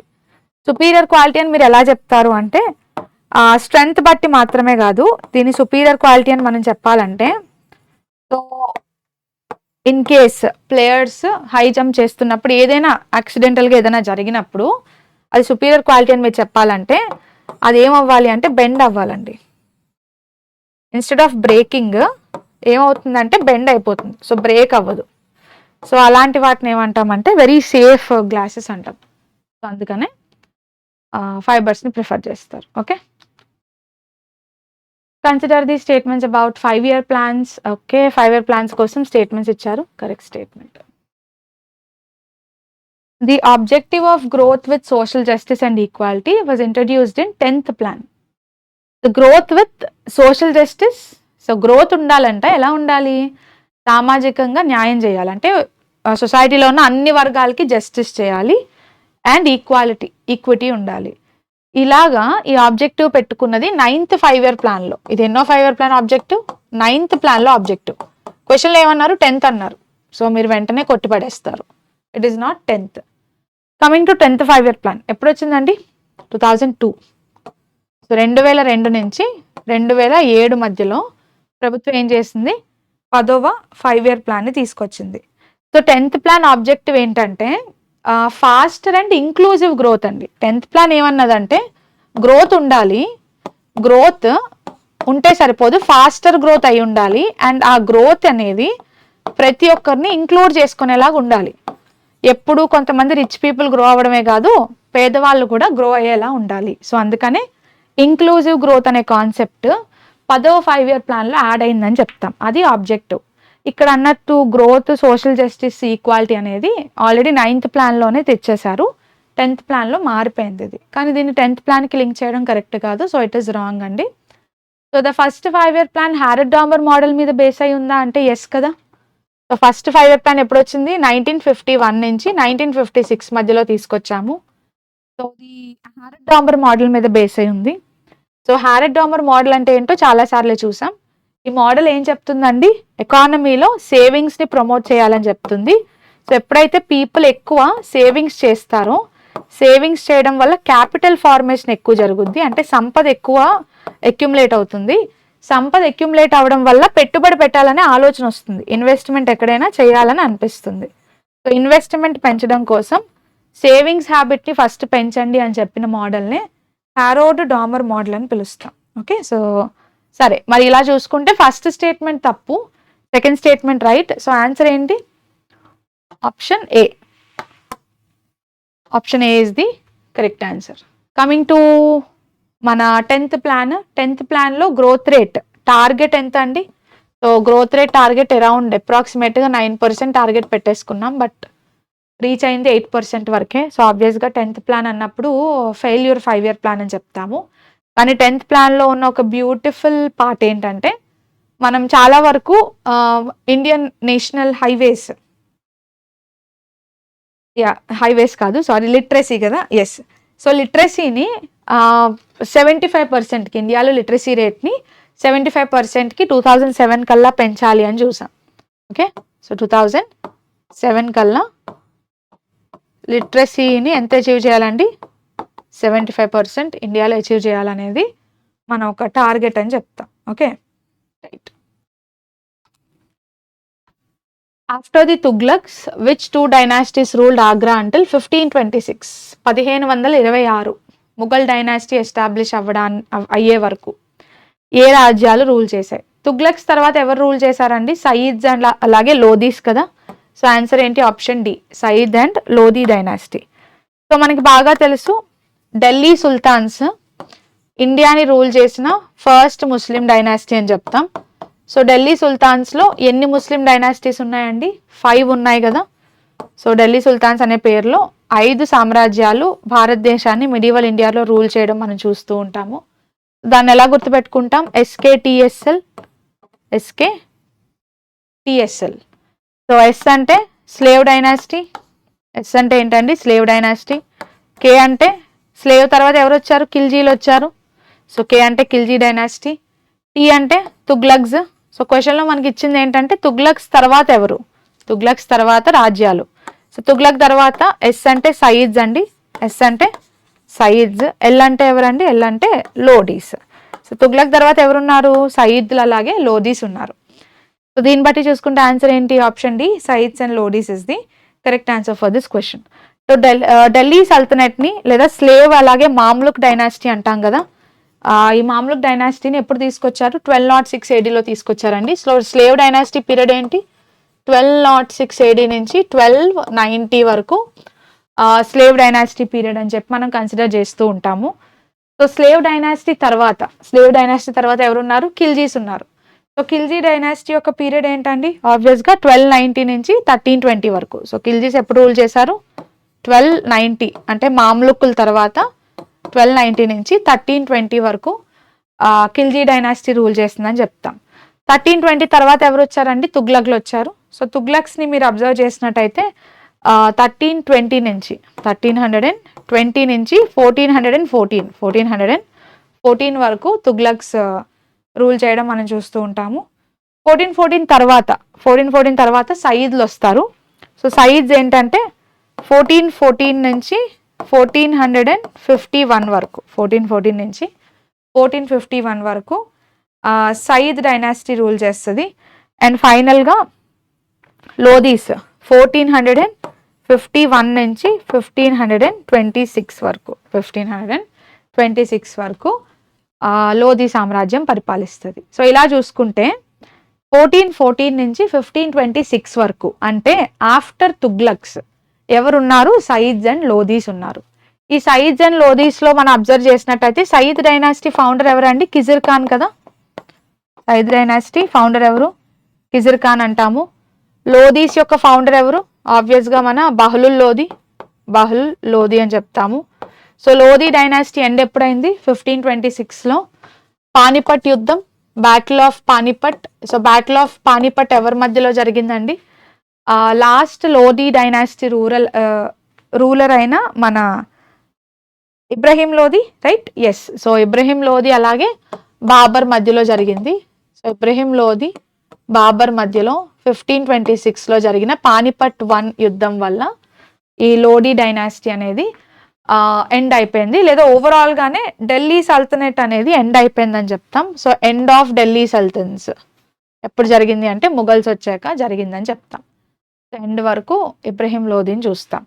సో లోదీ డైనాసిటీ ఫౌండర్ని చూసాం. ఓవరాల్గా ఢిల్లీ సుల్తాన్స్ యొక్క ఫౌండర్ అంటే స్లేవ్ డైనాసిటీ ఫౌండరే కదా. ఢిల్లీ సుల్తాన్స్లో ఫస్ట్ డైనాసిటీ ఏంటి? Slave dynasty. So slave dynasty founder ఎవరండి? మీకు తెలుసు కదా, కుతుబుద్దీన్ ఐబక్, రైట్? సో కుతుబుద్దీన్ ఐబక్ అని చెప్తాం. Okay. Which constitutional article ensures the protection of cultural and educational rights of minorities. So fundamental rights మీరు చాలాసార్లు చూసుంటారు. సో మీకు దీనికి క్లియర్గా మళ్ళీ మనం ప్రతిదీ ఫస్ట్ నుంచి చూడక్కర్లేదు, ఆర్టికల్స్ ఒకసారి రివైజ్ చేసేద్దాం. సో 29 అండి కల్చరల్ అండ్ ఎడ్యుకేషనల్ రైట్స్ కోసం మాట్లాడుతుంది. So answer is option A. 32 supreme courts యొక్క వ్రిట్ జ్యూరిస్డిక్షన్ కోసం మాట్లాడుతుంది. So writs of supreme court 32. Article 15 discrimination ని ప్రొహిబిట్ చేస్తుంది కదా. So prohibition of discrimination on basis of religion, race, caste, sex and place of birth. So ఈక్వాలిటీకి సంబంధించిన article, discrimination ని చూపించకూడదు అని చెప్పే ఆర్టికల్ ఏంటి అంటే ఆబ్వియస్గా ఆర్టికల్ 15 అండి. నెక్స్ట్ ఆర్టికల్ 25 మనకి ఫ్రీడమ్ ఆఫ్ రిలీజియన్ ఇస్తుంది. సో రిలీజియస్ ఫ్రీడమ్ ఇచ్చే ఆర్టికల్ ఏంటండి? ఫ్రీడమ్ ఆఫ్ కన్సైన్స్ ఎక్కడ ఉంటుంది? ఆర్టికల్ 25లో ఉంటుంది. సో ఇలా చూసుకుంటే కూడా ఆన్సర్ ఏమవుతుంది? Option A. సో మన కాన్స్టిట్యూషన్లో article 29 to 30, article 29 to 30 talks about cultural అలాగే educational rights. Okay. What is the primary purpose of BRICS startup knowledge hub launched in 2025? So BRICS startup knowledge hub 2025లో తీసుకొచ్చారండి. దాని aim ఏంటంటే startups అన్నిటికీ కూడా ఒక సెంట్రల్ లైబ్రరీ ఉండాలి. So స్టార్టప్స్కి సంబంధించిన నాలెడ్జ్ని స్టోర్ చేయడానికి, పాస్ చేయడానికి మనకు ఒక రిపాజిటరీ కావాలి, ఒక లైబ్రరీ కావాలి. అంటే అర్థం ఏంటి? Startup knowledge repository. So BRICS startup knowledge hub అంటే అర్థం ఏంటండి? ఇది ఒక స్టార్టప్స్ కోసం పనిచేసే ఒక నాలెడ్జ్ హబ్ లాంటిది. సో దీన్నే నాలెడ్జ్ రిపాజిటరీ కూడా అంటాం. సో ఇది ఎలా పనిచేస్తుందంట? బ్రిక్స్ దేశాలన్నిటికీ కూడా స్టార్టప్స్ పెట్టాలి అనుకున్నప్పుడు వాటికి సంబంధించిన ఒక సెంట్రల్ లైబ్రరీ లాగా పనిచేస్తుందంట. సో స్టార్టప్స్ పెట్టే వాళ్ళకి ఇది ఒక సెంట్రల్ లైబ్రరీ. సో ఈ బ్రిక్స్ స్టార్టప్ నాలెడ్జ్ హబ్ని ఎక్కడ ఎస్టాబ్లిష్ చేశారు? సో 2025లో న్యూఢిల్లీ అండి. ఎక్కడ? మన ఇండియాలోనే న్యూఢిల్లీలో దీన్ని తీసుకురావడం జరిగింది. సో అది దీనికి ఉన్న స్పెషాలిటీ. అండ్ ఆల్రెడీ బ్రిక్స్ కోసం ప్రీవియస్గా క్వశ్చన్ కూడా వచ్చింది. సో చాలాసార్లు చూసాం.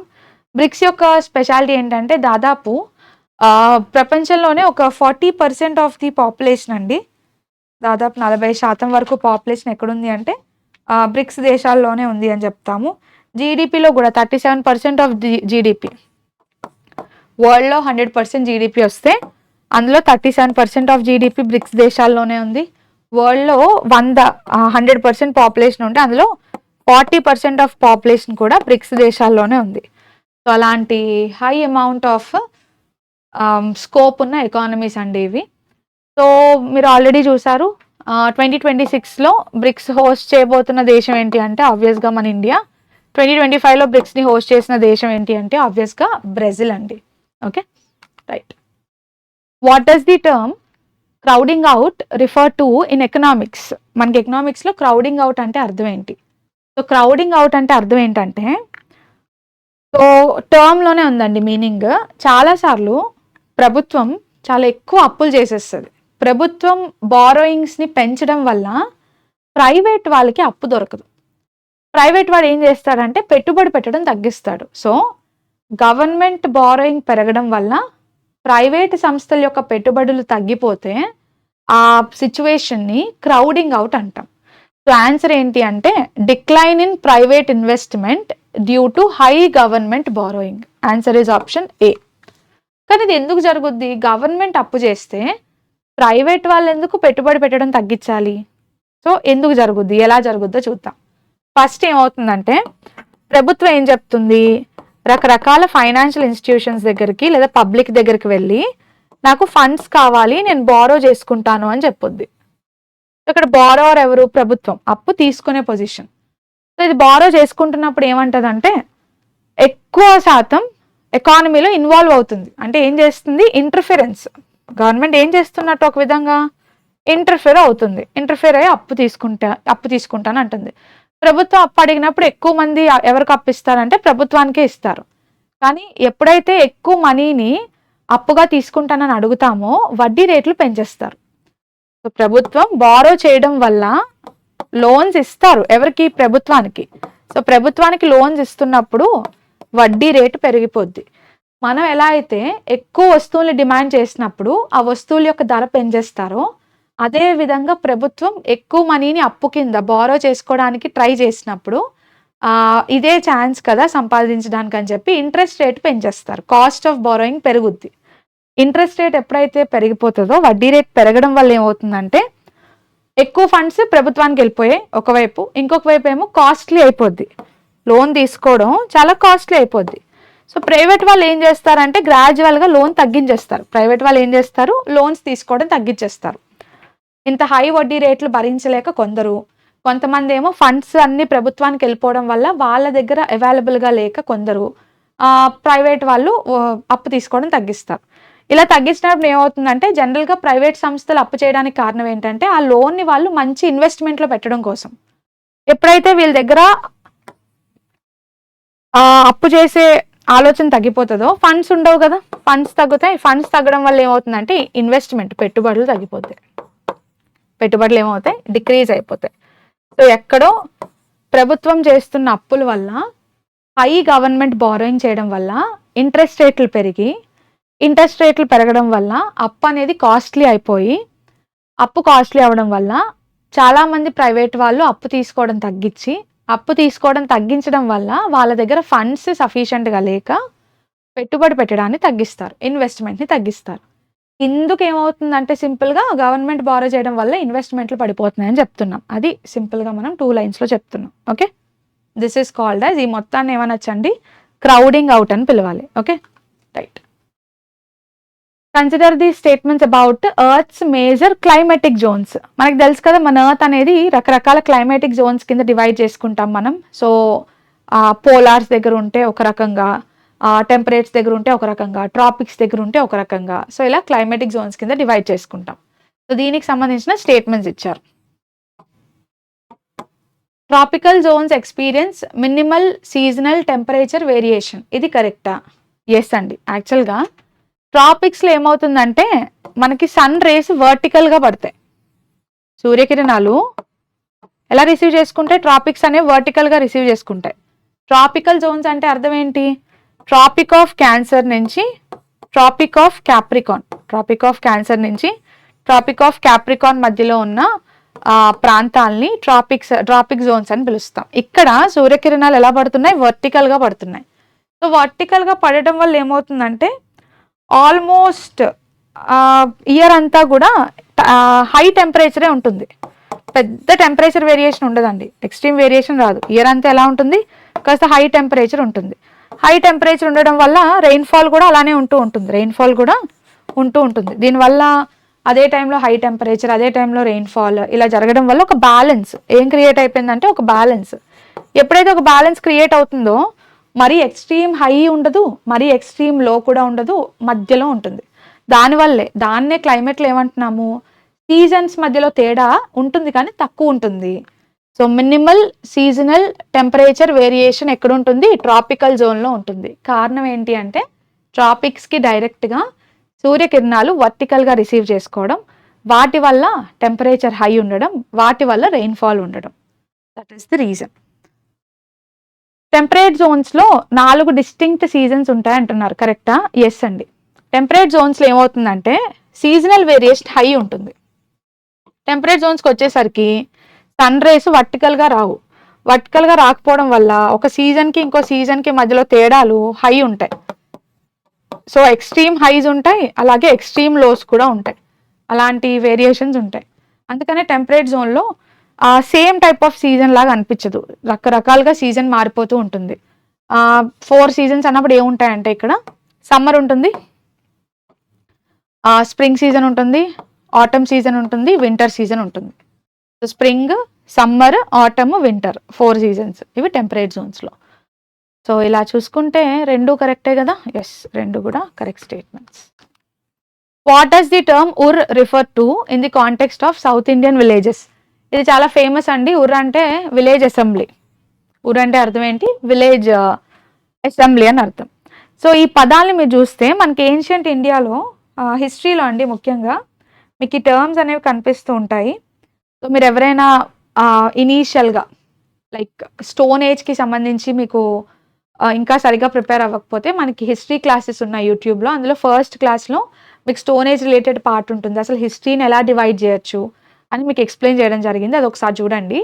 అండ్ ఇంపీరియల్ చోలాస్ కూడా చాలా ఇంపార్టెంట్ టాపిక్, అది కూడా నేను మీకు ఎక్స్ప్లెయిన్ చేశాను.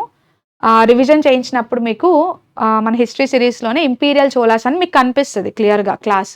సో ఆ ఇంపీరియల్ చోలాస్ టాపిక్ ఒకటి, ఈ రెండు ఖచ్చితంగా చూడండి. Okay right. So what does he term ur? Ur కోసం అడిగారు. ఉర్ అంటే అర్థం ఏంటండి, ఒక group of people, village assembly లేదా కౌన్సిల్ అనమాట. సో జనరల్గా ఈ పదాలు మీకు చోలా కింగ్డమ్స్లో కనిపిస్తూ ఉంటాయి. అయితే చోలా కింగ్డమ్స్లో ఉర్ ఉంటుంది, ఒక గ్రూప్ ఆఫ్ విలేజెస్ కలిస్తే నాడూస్ ఉంటాయండి.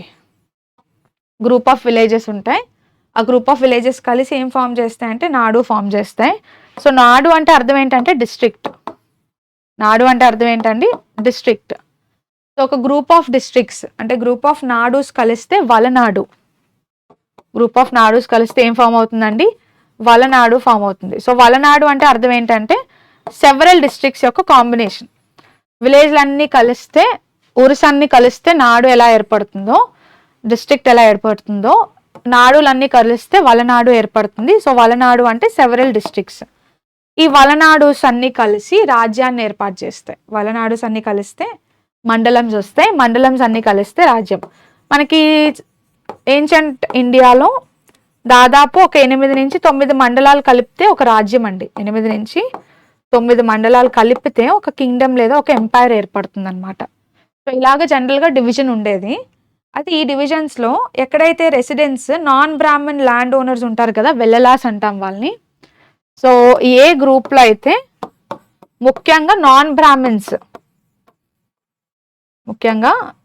బ్రాహ్మణ ల్యాండ్ ఓనర్స్ ఉంటారు కదా, ల్యాండ్ ఓన్ చేస్తున్న వాళ్ళు కొంతమంది బ్రాహ్మిన్స్ ఉంటారు, కొంతమంది నాన్ బ్రాహ్మిన్స్ ఉంటారు. ఆ ల్యాండ్ ఓనర్స్లో ముఖ్యంగా నాన్ బ్రాహ్మిన్స్ అందరూ కలిసి ఒక గ్రూప్ని ఫామ్ చేస్తే, ఒక విలేజ్ ఫామ్ చేస్తే, ఒక అసెంబ్లీని ఫామ్ చేస్తే వాళ్ళని, ఆ అసెంబ్లీని ఏమంటున్నామంటే ఊర్ అని పిలుస్తున్నామండి. Okay, so answer is C. Which of the following is the nodal agency for international big cat alliance in India?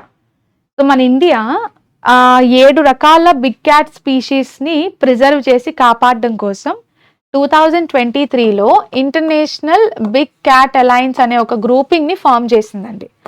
So international big cat alliance ఎప్పుడు వచ్చింది? 2023లో వచ్చింది. ఇనిషియేటివ్ ఎవరిది? మన భారతదేశానికి ఇనిషియేటివ్ అనేది. ఎందుకు తీసుకొచ్చారంటే 7 బిగ్ క్యాట్ స్పీషీస్ని కాపాడడం కోసం. ఇన్ఫ్యాక్ట్ ఇది మనం లాస్ట్ 6 monthsలో కరెంట్ అఫైర్స్లో కూడా చూసాం, రైట్? సో 7 బిగ్ క్యాట్స్ని కాపాడడం కోసం తీసుకొచ్చారు. సో ఈ అలయన్స్ని అసలు ఎవరు చూసుకుంటున్నారు? ఈ అలయన్స్ని కంట్రోల్ చేసే ఎపెక్స్ బాడీ ఏంటి అంటే నేషనల్ టైగర్ కన్జర్వేషన్ అథారిటీ అండి. సో ఎవరి అండర్లో పనిచేస్తుంది? నేషనల్ టైగర్ కన్జర్వేషన్ అథారిటీ అనే బాడీ అండర్లో ఈ సంస్థ అనేది పనిచేస్తుంది. అయితే నేషనల్ టైగర్ కన్జర్వేషన్ అథారిటీకి ఉన్న స్పెషాలిటీ ఏంటంటే ఈ బాడీ అనేది ముందు నుంచే ఉంది. అంటే ఇంటర్నేషనల్ బిగ్ క్యాట్ అలయన్స్ అనే ఇనిషియేటివ్ రాకముందు నుంచే ఎన్టీసీఏ ఉంది. ఎన్టీసీఏ ఎప్పుడు ఎస్టాబ్లిష్ చేశారు? 2005లో. 2005లో ఆల్రెడీ ఈ టైగర్లని ప్రొటెక్ట్ చేయాలి మనం, అంతరించిపోతున్నాయని చెప్పి వాటి కోసం తీసుకొచ్చారు. వాటి కోసం తీసుకొచ్చినప్పుడు ఇదొక స్టాట్యుటరీ బేసిస్ మీద తీసుకొచ్చారు. మనకి వైల్డ్ లైఫ్ ప్రొటెక్షన్ యాక్ట్ ఉందండి ఇండియాలో. వైల్డ్ లైఫ్ని ప్రిజర్వ్ చేయడం కోసం, కాపాడడం కోసం ఒక చట్టాన్ని తీసుకొచ్చారు, wild life protection act. Act ఎప్పుడు వచ్చిందంటే 1972లో వచ్చింది. ఈ 1972లో వచ్చిన చట్టాన్ని యూజ్ చేసుకొని 2005లో నేషనల్ టైగర్ కన్జర్వేషన్ అథారిటీని ఎస్టాబ్లిష్ చేసి దాని ద్వారా పులుల్ని సంరక్షిస్తూ ఉన్నారు. కానీ తర్వాత ఏమైందంటే మనకి 7 బిగ్ క్యాట్స్ ఉన్నాయి కదా, వాటన్నిటినీ కాపాడాలంటే ఒక అలయన్స్ కావాలి కదా అని చెప్పి ఇంటర్నేషనల్గా ఒక బిగ్ క్యాట్ అలయన్స్ని ఫామ్ చేశారు. సో ఈ అలయన్స్ ఎన్టీసీఏ కింద పనిచేస్తుంది. ఎన్టీసీఏకి పవర్స్ ఎక్కడి నుంచి వస్తాయండి? వైల్డ్ లైఫ్ ప్రొటెక్షన్ యాక్ట్ 1972 నుంచి వస్తాయి.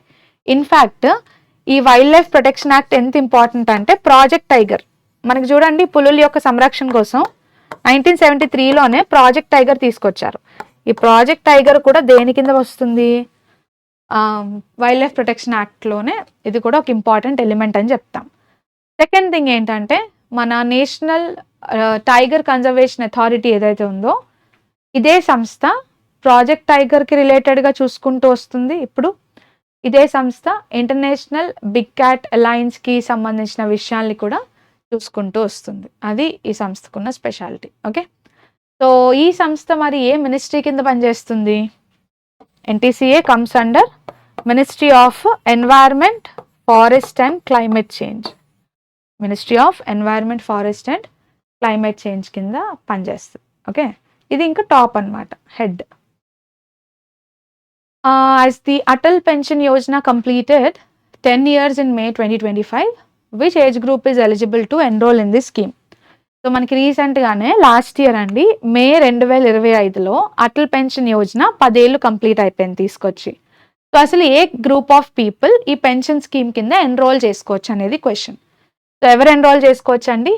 18 to 40 ఇయర్స్ ఉన్నవాళ్ళు, కనీసం 18 ఏళ్ల నుంచి మ్యాక్సిమం 40 ఏళ్ల వయసు మధ్యలో ఉన్న వాళ్ళు అటల్ పెన్షన్ యోజనలో ఎన్రోల్ చేసుకోవచ్చు.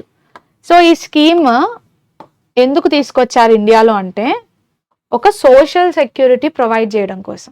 పెన్షన్ అనేది ఒక సోషల్ సెక్యూరిటీ అండి. ఎవరికి అంటే సర్టన్ ఏజ్ తర్వాత పని చేయలేని వాళ్ళ కోసం. సో కెపాసిటీ ఉండదు కదా ఓల్డ్ ఏజ్లో, వాళ్ళ కోసం. సో అటల్ పెన్షన్ యోజనని ముఖ్యంగా తీసుకురావడానికి రీజన్ ఏంటంటే, ఆర్గనైజ్డ్ సెక్టార్స్కి అయితే ఏదో ఒక బెనిఫిట్స్ ఉన్నాయి. ఇక్కడ నష్టపోతున్నది ఎవరు అంటే అనార్గనైజ్డ్ సెక్టార్లో ఉన్న వర్కర్స్. సో అనార్గనైజ్డ్ సెక్టార్లో ఉన్న వర్కర్స్కి పెన్షన్స్ని ప్రొవైడ్ చేయడానికి తీసుకొచ్చిన scheme. So Atal pension Yojana focuses on unorganised sector workers, వాళ్ళకి పెన్షన్ ఇవ్వాలి ఓల్డ్ ఏజ్లో. సో ఈ స్కీమ్ కింద పెన్షన్ ఎన్ని ఇయర్స్ తర్వాత వస్తుందండి? After 60 years. సో ఎప్పుడైతే 60 ఇయర్స్ వయసు దాటుతుందో అప్పుడు ఈ పెన్షన్ కింద ఈ స్కీమ్ కింద పెన్షన్ ఇవ్వడం జరుగుతుంది. సో పెన్షన్ అమౌంట్ ఫిక్స్డ్ కాదండి, సేమ్ అమౌంట్ ఉండదు, మారుతుంది. దేని మీద ఫిక్స్ అయి ఉంటుంది అంటే మీ కాంట్రిబ్యూషన్స్ మీద. 1000 రూపీస్ నుంచి 5000 రూపీస్ వరకు ఇస్తుంది నెలకి. పర్ మంత్ 1000 రూపాయల నుంచి 5000 రూపాయల వరకు అటల్ పెన్షన్ యోజన కింద పెన్షన్ ఇస్తారు, కాంట్రిబ్యూషన్స్ బట్టి. సో కాంట్రిబ్యూషన్ ఎక్కువ చేసుకుంటే 5000 వరకు వెళ్తుంది అమౌంట్ అనేది. ఓకే, సో అయితే దీన్ని ఇలా పెట్టడానికి రీజన్ ఏంటంటే, 40 ఇయర్స్తో ఎందుకు స్టాప్ చేశారంటే, గవర్నమెంట్ ఎజెండా ఏంటంటే కనీసం 20 ఇయర్స్ గ్యాప్ ఉండాలి. అంటే 60 ఏళ్ళ నుంచి పెన్షన్ ఇవ్వాలంటే నువ్వు 40 ఇయర్స్ అప్పుడే ఎన్రోల్ అవ్వాలి. అంటే నువ్వు ఒక 20 సంవత్సరాలైనా మినిమం నీ పెన్షన్ కోసం నువ్వు 20 ఇయర్స్ అయినా సరే కాంట్రిబ్యూట్ చేయాలనేది ప్రభుత్వం యొక్క ఉద్దేశం. అందుకే 18 to 40 ఇయర్స్ తీసుకొచ్చారు. ఎప్పుడైతే మీరు ఒక 20 ఇయర్స్ కాంట్రిబ్యూట్ చేసి ఉంటారో ఒక మంచి లంసమ్ మనీ ప్రభుత్వం దగ్గర అక్యుములేట్ అవుతుంది. కాబట్టి మీకు హ్యాపీగా 60 ఇయర్స్ తర్వాత మీరు రిటైర్ అయినప్పుడు మీ ఎలిజిబిలిటీ బట్టి ఈ రేంజ్లో మీకు పెన్షన్స్ ఇవ్వచ్చు కదా అనేది ప్రభుత్వం యొక్క ఉద్దేశం అండి. Okay, right. Coming to this scheme, May 2025లో తీసుకొచ్చారని చూసాము. మే 2015లో తీసుకొచ్చారని చూసాము. 2015లో ఏ మినిస్ట్రీ ఇంప్లిమెంట్ చేస్తుంది? సో మినిస్ట్రీ ఆఫ్ ఫైనాన్స్ అండి. Atal pension Yojana comes under which ministry అంటే మినిస్ట్రీ ఆఫ్ ఫైనాన్స్ కింద పనిచేస్తుంది అని మీకు గుర్తొచ్చేయాలి. Okay, so that is all about this scheme. Okay, so thank you very much అండి. మీకు క్లాస్ హెల్ప్ఫుల్ అయితే డెఫినెట్గా ఒక లైక్ చేయండి. మీకు ఎలా అనిపించిందో మీరు కమెంట్ చేయొచ్చు. మీ ఫ్రెండ్స్ ఎవరైనా ఉంటే ask them to watch it అండి. బికాజ్ ఈ మాక్ టెస్ట్ని మీకు ఫ్రీగా ప్రొవైడ్ చేయడమే కాదండి, దీన్ని ఫ్రీగా ఇస్తున్నప్పుడు మీకు సొల్యూషన్స్ అవ్వచ్చు, ఎక్స్ప్లెనేషన్ అవ్వచ్చు, చాలా క్వాలిటీ ఎక్స్ప్లెనేషన్స్ని ప్రొవైడ్ చేయడం జరుగుతుంది. So make use of it, ask your friends to make use of it. కాస్త కన్సిస్టెంట్గా ఉండండి, వీక్లీ ఒక్క మాక్ టెస్టే. So try to be consistent and after you complete the class revise the PDF. Thank you very much and good night.